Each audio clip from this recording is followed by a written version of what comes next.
இன்றைக்கி முடக்கட்டான் கீரையில் நம்ம ஒரு பொடி பண்ணி வச்சுக்கலாம். எனக்கு நிறையா கீரை கிடச்சிருக்கு. இந்த கீரையை வந்து நமக்கு வேஸ்ட்டு பண்ண வேண்டாம் அப்படின்றதுனால இதை நல்லா கழுவிட்டு காய வைக்கிறேன். நான் வீட்டுக்குள்ளேயே தான் காய போடுறேன். நான் நல்லா தண்ணியில் அப்படியே அவங்க கொடுக்குறதோடையே அப்படியே நல்லா போட்டு அலசிடுங்க. நல்லா அலசிட்டு அதுக்கப்புறம் துணியில் போட்டுக்கலாம். நம்ம அதுக்கப்புறம் கூட நம்ம இந்த மாதிரி பழுத்த இலையெல்லாம் நம்ம எடுத்துடலாம். பழுத்த இலையெல்லாம் எடுத்துடலாம், அதெல்லாம் நமக்கு தேவைப்படாது. இந்த கீரையை வந்து இந்த காம்போடையே இருக்குது அப்படின்னு சொல்லிட்டு நமக்கு கவலைப்பட தேவையில்லை. கொஞ்சம் நேரம் ஆயிடுச்சுன்னாவே அதுவே விழுந்துடும். நம்ம நிழலில் தான் காய வைக்கிறோம், வெயிலில் காய வைக்க தேவையில்லை. இந்த கீரையை வெயிலையும் காய வைக்கக்கூடாது. அதனால் வந்து நிழல்லையே காய வச்சுக்கோங்க. நிழலில் காய வச்சுட்டு ஒரு 2 நாள் 3 நாள் ஆகும். நல்ல வெயில் டைமாக இருந்ததுன்னா 2 நாளையில் காஞ்சிடும். நான் ஃபேன் காற்றுலையே தான் நான் காய வச்சு எடுத்துக்கிறேன். இப்போ இதில் இருக்கிற இலையெல்லாம் நம்ம வந்து பிரித்து எடுத்துக்கலாம். இந்த காம்பெல்லாம் நமக்கு தேவைப்படாது. இந்த காம்பெல்லாம் எடுத்துகிட்டு கீரையை வரைக்கும் நான் பிரித்து காட்டுறேன். ஆனால் கழுவிட்டு நீங்கள் பிரிச்சுக்கோங்க. இல்லைன்னா கொஞ்சம் மண்ணெல்லாம் இருக்கும், நமக்கு கொஞ்சம் அப்படி அப்படியே போட்டு போயிடுவோம். அதனால் வந்து நீங்கள் ஃபஸ்ட்டே வந்து அந்த நாரோடையே போட்டு நீங்கள் கழுவிக்கோங்க. இந்த மாதிரி அப்படியே கொடி இருக்கும் பார்த்தீங்களா, அந்த கொடியோடையே நீங்கள் வந்து கழுவி எடுத்துக்கோங்க. அதுக்கப்புறம் நம்ம அந்த கொடியெல்லாம் எடுத்துடலாம். எடுத்துகிட்டு இந்த மாதிரி நான் கீரையை வரைக்கும் நான் பறித்து போட்டிருக்கிறேன். இதுலேயும் 1 2 பழுத்த இலை இருக்குது, அதெல்லாம் நான் பொறுக்கி எடுத்துடுவேன். பழுத்த இலை தேவையில்லை. பாருங்கள், இந்த கொடியெல்லாம் எடுத்துகிட்டு வந்துட்டோம். இந்த காம்பெல்லாம் இது தனியாக இருக்கட்டும், அந்த காம்பு நமக்கு தேவைப்படாது.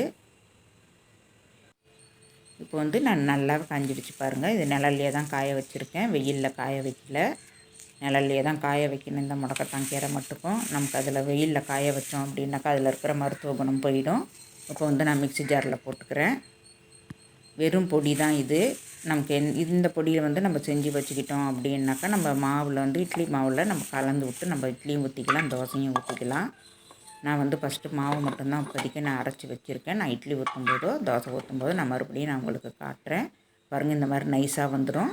நான் இது எல்லாத்தையும் அரைச்சிட்டு காட்டுறேன். இது வந்து நம்ம அரைச்சதுனால கொஞ்சம் சூடாக இருக்கும். அதை வந்து ஆறட்டும். இந்த தட்டில் கொட்டி வச்சுருக்கேன், இந்த தட்டிலையே ஆறட்டும். ஒரு வாட்டிக்கு 2 வாட்டி நீங்கள் போட்டுக்கோங்க. ஃபஸ்ட்டு போடும்போது வந்து நமக்கு நிறையா இருக்கிற மாதிரி இருக்கும். நான் கொஞ்சம் அரைச்சதும் மறுபடியும் வந்து நம்ம இந்த கீரையை எடுத்து நம்ம போட்டுக்கலாம். ஒரு 2 3 வாட்டி கூட போட்டு நம்ம மொத்தமாக அரைச்சி எடுத்துக்கலாம். இப்போ வந்து நான் எல்லாத்தையுமே அரைச்சிட்டேன். லாஸ்ட்டில் வந்து கல்லுப்பு 1 டீஸ்பூன் போட்டுக்கிறேன். 1 டேபிள் ஸ்பூன் அளவுக்கு போட்டுக்கோங்க. நிறையா போட்டுக்க வேண்டாம், ஏன்னா நம்ம மாவுலேயும் உப்பு போட்டிருப்போம். அதனால் வந்து உப்பு வந்து பார்த்து போட்டுக்கோங்க. நம்ம உப்பு எதுக்காக இதில் சேர்க்குறோம் அப்படின்னா, கீரை வந்து நமக்கு கெட்டு போகாமல் இருக்கும், வண்டுகள் வராமல் இருக்கும். அதனால் ஏன்னா நிழல்லையே காய்ஞ்சது இல்லையா, அதனால் நம்ம உப்பு போட்டு அரைச்சி வச்சுக்கிட்டோம் அப்படின்னாக்க இது வந்து ரொம்ப நல்லா இருக்கும். இது வந்து நம்ம இட்லி பொடி பண்ணணுன்னாலும் இந்த பொடியை வந்து கொஞ்சம் எடுத்து அதில் போட்டுக்கலாம். பொடியை நம்ம சாதா பொடி வச்சுருக்குறோம் அப்படின்னா கூட அது கூட இந்த பொடியை கூட கொஞ்சம் சேர்த்துக்கலாம். இந்த மாதிரி பாட்டிலையோ இல்லை டப்பாவிலையோ இதுலேயோ போட்டு நல்லா நம்ம காற்று போகாத மாதிரி நம்ம ஸ்டோர் பண்ணி வச்சுக்கலாம்.